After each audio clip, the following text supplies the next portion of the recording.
David and Goliath.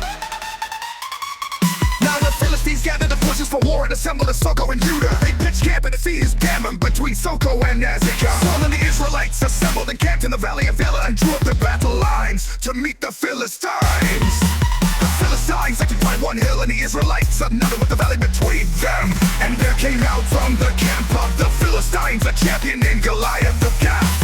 Whose height was 6 cubits and a span. He had a helmet of bronze on his head, and he was armed with a coat of mail. And the weight of the coat was 5,000 shekels of bronze. He had bronze armor on his legs, and a javelin of bronze slung between his shoulders. The shaft of his spear was like a weaver's beam, and his spear's head weighed 600 shekels of iron. His shield bearer went before him. He stood and shouted to the ranks of Israel, "Why have you come out to draw up for battle?"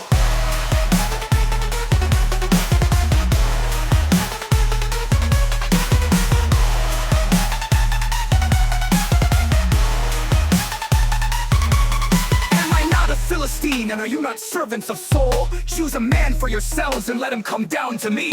If he is able to fight with me and kill me, then we will be your servants. But if I prevail against him and kill him, then you shall be our servants and serve us. And the Philistines said, "I defy the ranks of Israel this day. Give me a man that we may fight together." When Saul and all Israel heard these words of the Philistine, they were dismayed and greatly afraid. Now, David was the son of an Ephrathite of Bethlehem in Judah, named Jesse, who had 8 sons in the days of Saul. The man was already old and advanced in years. The 3 oldest sons of Jesse had followed Saul to the battle, and the names of his 3 sons who went to the battle were Eliab, the firstborn, and next to him Abinadab, and the third Shammah. David was the youngest. The 3 oldest followed Saul, but David went back and forth from Saul to tend his father's sheep at Bethlehem. For 40 days the Philistine came forward every morning and evening to get his stand.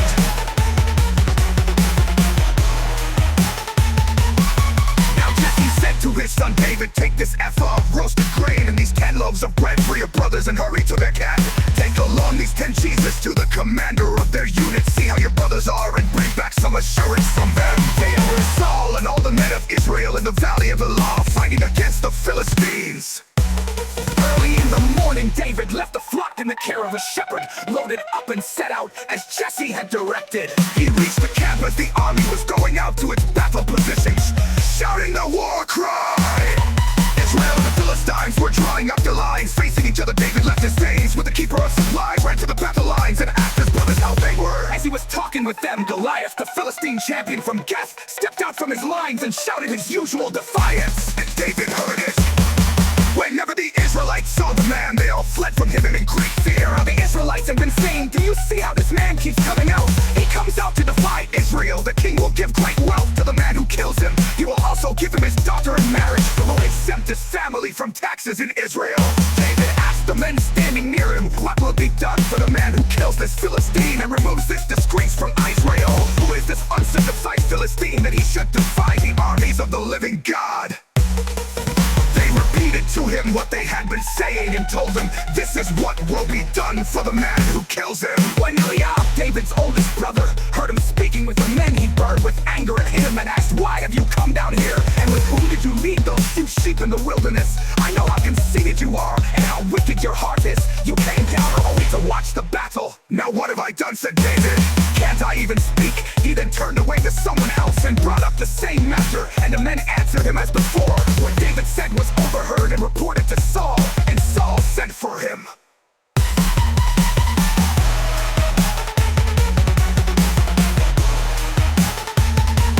David said to Saul, "Let no one lose heart on account of this Philistine. Your servant will go and fight him."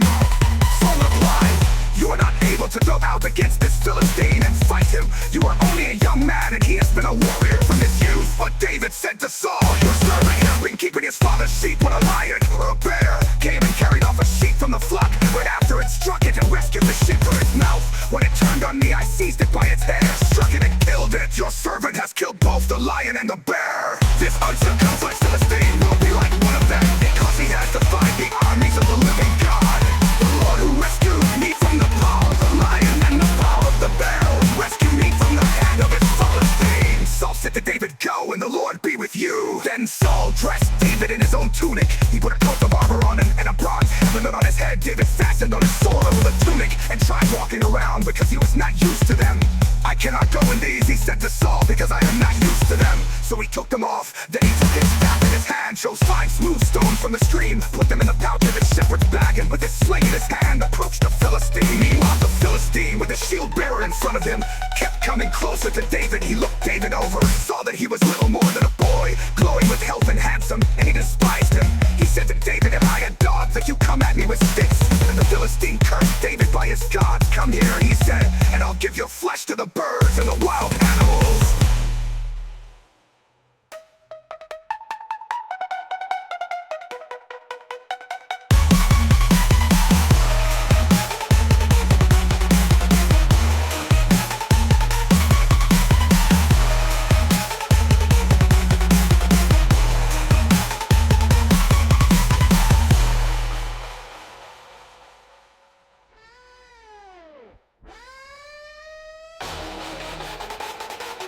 David said to the Philistine, "You come against me with sword and spear and javelin. When I come against you in the name of the Lord Almighty, the God of the armies of Israel, you'll find this day the Lord will deliver you into my hands, and I'll strike you down and cut off your head. This very day I will give the carcasses of the Philistine army to the birds and the wild animals, and the whole world will know that there is a God in Israel.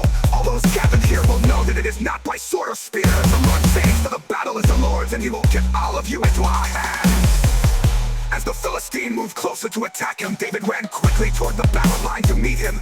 Reaching into his bag and taking out a stone, he flung it and struck the Philistine on the forehead. The stone sank into his forehead and he fell face down on the ground. So David triumphed over the Philistine with a sling and a stone. Without a sword in his hand, he struck down the Philistine and killed him. David ran and stood over him. He took hold of the Philistine's sword and drew it from the sheath. After he killed him, he cut off his head with a sword.